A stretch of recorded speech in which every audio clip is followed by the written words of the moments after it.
안녕하십니까 여러분, 239 박사입니다.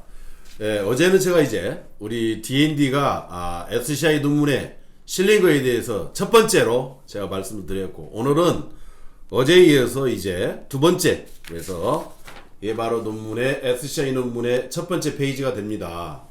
다음으로 두 번째, 오늘 주된 포인트 말씀드릴 바로 두 번째 페이지입니다. 두 번째 페이지에는 혈당과 C펩타이드와 인슐린 분비량이 자세하게 설명이 되어 있습니다. 세 번째는 이제 그렇다면 이 D&D 세계 최초로 췌장 베타 세포를 재생시킨 D&D 물질의 특허권자가 누구냐? 라고 바로 이렇게 노랗게 한국의 239 박사라는 것이 표시가 되어 있습니다. 자, 그러면 이제 하나씩 설명을 다시 한번 드려보겠습니다. 이 논문 제목에는요, 뭐라고 되어 있냐면은, 논문 제목에는 그대로 글루코스 로어링 이펙트, 즉 혈당 강화 효과가 되겠죠. 그 다음에 그릴러스 비마큘러투스 파우더 하면은 우리가 식용을 할 수 있는 곤충, 바로 쌍별 귀뚜라미에 관한 내용입니다. 그 다음에 보면은 스트랩토조토신 인듀스라고 되어 있어요. 이건 뭐냐면, 스트랩토조토신 인듀스라는 것은 우리가 보통 동물 실험을 할 때 췌장의 베타세포를 파괴시키는 독극물로 쓰이는 것이 바로 스트랩토조토신이라는 것입니다. 즉 스트랩토조토신은 STG라고 또 불리기도 합니다. 그래서 이러한 AKT-mTOR 패스웨이를 통해서 이 스트랩토조토신 독극물을 투사한 뒤에 이 쌍별귀뚜라미의 혈당 강화 효과에 대한 논문 제목이 됩니다. 그럼 여기 이제 보면은 여러분들이 혹시라도 이 논문을 구글링해서 논문을 찾고 싶다 하실 때에는 여기 나와 있는 대로 여기 키워드가 있어요. 키워드에 AKT-mTOR 패스웨이가 키워드입니다. 그 다음에 BCL2라고 하는 것이 키워드이고, 그 다음에 다이아베티스, 당뇨라고 하는 것이 키워드이고, 그 다음에 그릴러스 비마큘러투스라고 하는 것이 키워드가 됩니다. 그래서 혹시라도 여러분들이 논문을 찾아보고 싶으면 구글에 들어가서 방금 제가 읽어드린 그 키워드만 가지고도 충분히 논문을 검색하실 수가 있습니다. 두 번째, 이 첫 번째 페이지에 보면은 제목 아래 빨갛게 되어 있는 게 있어요. 이건 뭐냐면, D&D 발명자 239 박사는 국제인증기관의 과학적 기전규명 연구 용역을 위탁하여 연구비를 지급한 당사자로 본 논문과 이해 충돌 관계가 발생하므로 저자로는 불가하고 본문에 D&D 권리 관계를 명시함이라고 제가 따로 이렇게 표기를 해두었습니다. 왜냐하면 어떤 굉장히 중요한 역사적인 의학적인 결과를 도출하는 데 있어서 제가 연구비를 줘놓고는 그 논문에 제 이름을 끼워 넣는 것은 매우 이해충돌 관계가 되기 때문에 적절하지 못한 것이지요. 그래서 저는 여기 논문 저자로는 제 이름은 빠져 있지만 논문 도중에 한국의 239 박사라는 이름과 그 다음에 이거에 관련된 특허권이 대한민국의 239 박사에게 있다는 것이 명시가 되어 있습니다. 자, 어제도 말씀드렸지만은 인슐린이 발명된 지 지금 100년가 되는 2021년입니다.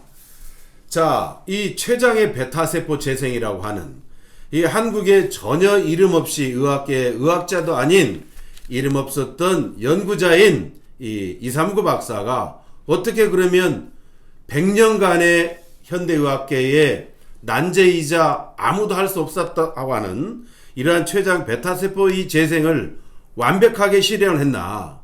그런데 그렇게 하고 나서도 우리 국내에서는 그야말로 많은 푸대접을 받았죠. 뭐 사기꾼이다, 뭐 돌팔이다, 뭐 이런 냉대는 뭐 기본이었고, 자, 이런 의미에서 볼 때 앞으로 우리 국내 학회가 개선이 돼야 될 점이 하나 있다고 봅니다. 바로 뭐냐면, 이게 어떤 학문에 있어서의 사고방식의 유연성이 필요하다, 또는 다학제간 학문 연구라고 하는, 해외에서는 multidisciplinary methodology 또는 이런 부분으로 많이 쓰이는데, 다학제 간에 이것을 우리나라에서는 거의 인정을 하지 않는 분위기입니다. 그래서 앞으로 이런 부분이 정말 우리나라가 보다 세계 인류 국가가 되고 세계를 선도하는 나라가 되기 위해서는 이러한 다학제 간의 연구 성과를 서로 인정하고 함께 공동으로 연구해서 누구든지 좋은 결과를 도출할 수 있으면 기본적으로 전공 분야가 그것이 아니었다 하더라도 인정하고 인정받는 그런 분위기가 되었으면 좋겠습니다. 저는 이미 다학제 간에 있어서의 여러 국제적인 경험이 있습니다. 이미 제가 최고의 경험은 그동안에 우리 한국의 정부 대표로, 대한민국 대표로서 유엔기구에서 3년간의 활동을 하면서 이 다학제 간에 전 세계 다 한 166개국 회원국이 대표들이 나와서 활동한 그러한 기구에서 전공에 상관없이 다학제 간에 좋은 점을 많이 경험을 했었습니다.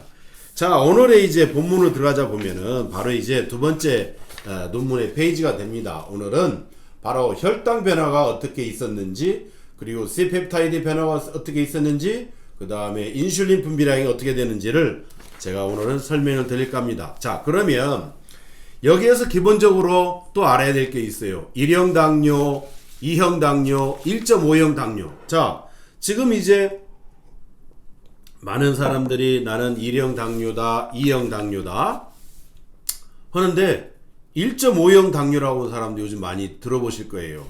그야말로 말 그대로 1형 당뇨는 췌장의 베타세포가 기능이 저하되었거나 완전히 파괴되어서 역할을 못하는 것입니다.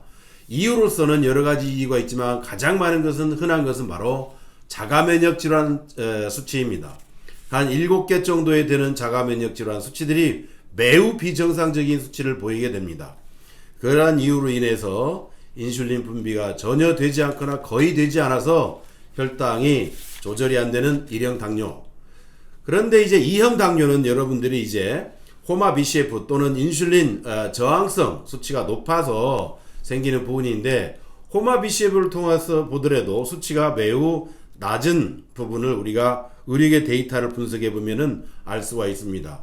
그런데 2형 당뇨는 췌장의 베타세포 C펩타이드는 정상이지만 어차피 인슐린 분비가 충분히 된다 하여도 저항성으로 인해서 전혀 사용하지 못해서 혈당 스파이크가 오는 그러한 부분을 2형 당뇨라고 했습니다.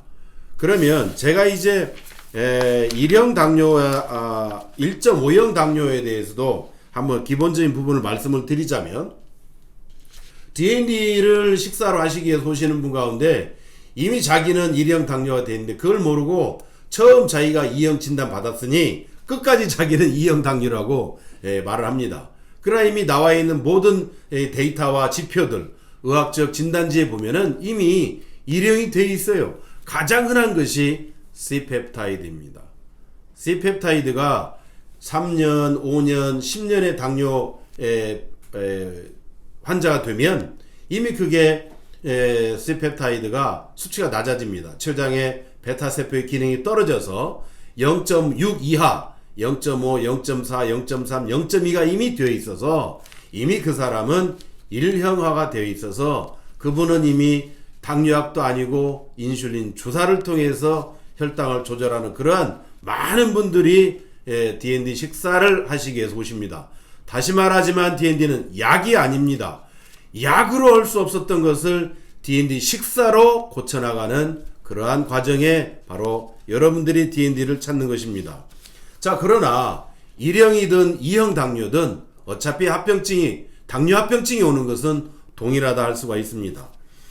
자, 그러면 제가 이제 이게 두 번째 페이지에 여기 보면은 두 번째와 세 번째 페이지 여기 보면 D&D의 연구 성과는 대한민국의 239 박사의 연구 성과다 라고 이렇게 확인해 주고 있습니다. 자, 그러면 첫 번째 그림, 여기 바로 이 그림을 보시겠습니다.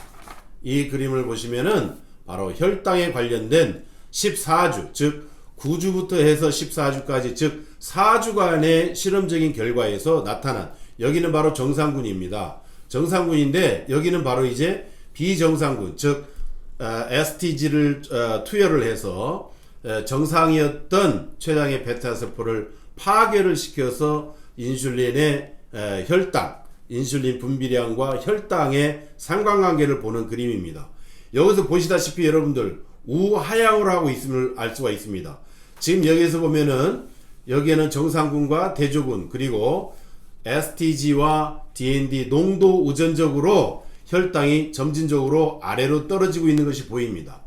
지금 여기는 이제 9주부터 시작을 해서 14주까지 4주간의 실험 관찰을 통한 것입니다. 보시면은 농도 우전적으로 지금 여기 보면은 이제 DND가 하나, 둘, 세 가지의 농도가 존재합니다. 농도 우전적으로 혈당이 점진적으로 우측 하방 직선으로 떨어지고 있음을 확인할 수가 있습니다. 자, 그러면 이제 우리가 이제 그 혈당을 봤잖아요. 그럼 이제 일형 당뇨에서 가장 중요한 것이 뭡니까? 바로 C펩타이드의 수치입니다. C펩타이드는 지금 많은 여기 혼돈이 있어요. 왜냐하면은 랩에 의뢰할 때마다 기준점이 다르기 때문에 그렇습니다. 여러분들이 그러니까 C펩타이드의 진단 결과지를 보시게 되면 레퍼런스 레인지 즉 참고치가 얼마였는지부터 살펴보세요. 어느 랩에서는 0.48을 기준으로 하고 어느 랩은 0.51을 기준으로 하고 어느 곳은 0.58부터 기준으로 하고 어느 곳은 0.71, 0.78, 0.81 또는 1.1 또는 1.01 이렇게 10여 가지 정도의 레퍼런스 값이 존재합니다. 그러니까 어느 당뇨를 앓고 있으면서 DND를 드시기 위해서 오신 분들 가운데에는 어느 병원에 가서는 레퍼런스 값이 1.1부터 정상치로 잡아준 곳에 가서 내가 거기에서는 0.8이었다, 0.7이었다라고 합니다. 그런데 또 다른 한 3개월이 지나서 다른 병원에 갔는데 0.48부터 기준으로 하는 랩에다가 의뢰한 거예요. 그런데 0.48을 레퍼런스 기준값으로 하는데 이분 0.6이 나왔어. 자, 그럼 이분은 정상일까요? 비정상일까요, 여러분? 정상이지요. 레퍼런스 값이 다르다니까요. 그러니까 레퍼런스 값을 꼭 보셔야 됩니다. 여러분들이 그 진단 검사 결과지에 나타나 있는 최종 결과치만 보고 겁을 내시면 안 돼요. 내 레퍼런스 값이 얼마였는데 얼마에서 얼마였구나 라고 그것을 꼭 봐주시기 바랍니다. 자, 바로 여기가 바로 이 논문에 쓰이는 C펩타에 관련된 겁니다. 좌측의 두 가지의 그래프는 정상군에 있어서의 C펩타이드입니다. 자, 여기 세 번째는 바로 무엇이냐면은 스트랩토조토신 즉 독극물을 투여해서 췌장의 베타세포를 완전히 파괴했을 때 나타나는 수치입니다. 그러나 우측의 세 개를 보십시오. 이 세 개를 보시면은 여러분 여기에 보시면은 이 C펩타이드 수치가 점점 증가를 하게 됩니다. 단 4주 만에 일어나는 변화입니다. 그런데 우리 지금 DND 드시는 분들은 일형 당뇨 환자는 어떻습니까? 가장 짧은 경우에는 30일 만에도 회복이 되는 사람들, 3개월, 90일 만에 회복이 되는 사람들, 4개월 만에 되는 사람, 6개월 만에 되는 사람, 8개월 만에 되는 사람, 12개월 되는 사람, 1년 6개월이 돼야 되는 사람, 24개월 걸리는 사람, 36개월이 되어도 안 되는 사람. 이렇게 그야말로 C펩타이드의 재생은 그야말로 굉장히 지난한 오랜 시간이 걸리는 그런 과정입니다. 그러니까 너무나 여러분들이 내 자녀, 내 자식은, 내 아들은, 내 딸은 왜 빨리 회복이 안 되나? 라고 조급해 하실 수는 있습니다. 그러나 언젠가는 참고 인내하시고 꾸준히 하다 보면 췌장의 베타세포가 다들 정상화되고 좋아지더라는 것입니다. 지금까지 췌장의 베타세포는 한번 파괴되면 절대 회복이 불가능하다, 재생이 불가능하다 했습니다. 그러나 한국의 이름 없는 연구자인 이삼구 박사가 과학적인 방법에 의해서 입증을 했고 그 다음에 의학적인 데이터를 통해서 이미 500여 케이스를 데이터를 모았습니다. 1000여 개의 케이스가 되면 우리가 임상을 했을 때 임상 3상이 끝난 것과도 다름없는 것입니다. 저희는 스타트업입니다. 우리는 당뇨를 임상 3상까지 간다고 한다면 일형 당뇨에 수천억이 되는 돈을 지불할 능력이 없습니다. 그래서 식사를 통해서 식품을 통해서 먹어서 환자들이 좋아지는 이러한 증례 케이스를 모으고 있습니다. 부디 여러분들께서 함께 해주시면 1000개의 임상 케이스, 그야말로 대단한 임상이 될 터인데, 그렇게만 되면 이 D&D는 세계적인, 세계인이 알아주는 애용하는 그러한 연구 성과가 됩니다. 인슐린이 발명된 지 100년이 되었습니다. 자, 100년 만에 이루어지는 그러한 쾌거가 됩니다. 자, 다음으로 C펩타이드를 봤으면 이제 마지막 그림으로서 오늘은 인슐린 분비량입니다. 이 췌장의 베타세포가 파괴되면 여러분들이 잘 아시죠? 인슐린 분비량이 거의 제로에 가깝습니다. 2.6 미만을 넘어서 1도 안 되고 0. 얼마에 0.2 정도밖에 되지 않는 그러한 인슐린 분비량을 갖습니다. 자, 여러분 이 그림을 보세요.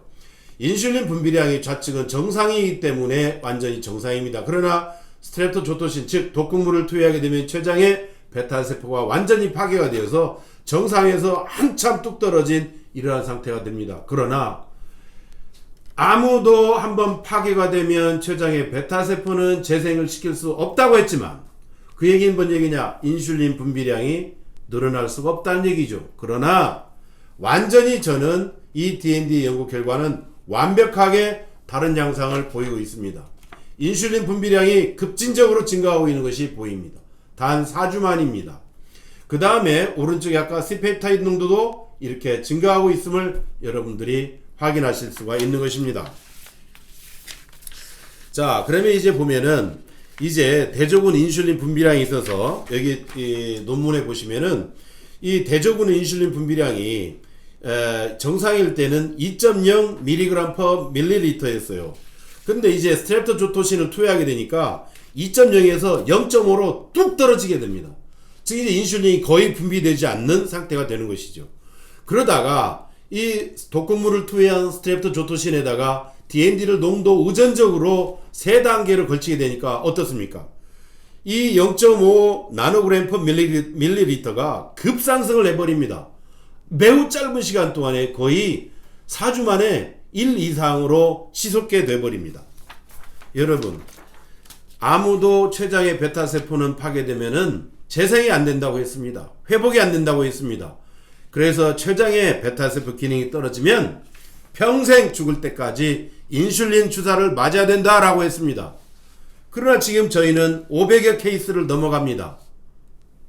현대의학에서 말하는 한 번 주사를 맞으면 평생 맞아야 된다? 췌장의 베타세포가 파괴되면 재생이 안 된다? 인슐린 분비량이 안 된다? 우리는 모두 그러한 한계를 극복을 했음을 여러분들에게 분명히 말씀드립니다. 이것은 D&D를 먹으니까 되더라 라고 하는 그런 카더라 이야기가 아닙니다. 저는 의사가 아닙니다. D&D는 약이 아닙니다. 그래서 모든 결과는 D&D 식사를 하시는 환자분들이 보내주시는 혈당 리포팅과 병원과 의원에서 검사한 진단검사 결과지를 바탕으로 모든 지표를 분석해서 데이터화한 500여 케이스의 임상 증례를 가지고 이야기하는 것입니다. 자, 오늘은 C펩타이드와 인슐린 분비량이 증가했다고 하는 부분을 말씀을 드리고, 이제 다음 내일은 다시 GTT와 ITT, 즉 글루코스 탈러런스 테스트와 인슐린 탈러런스 테스트라고 하는 ITT에 대해서 설명을 또 내일은 이어가도록 하겠습니다. 감사합니다.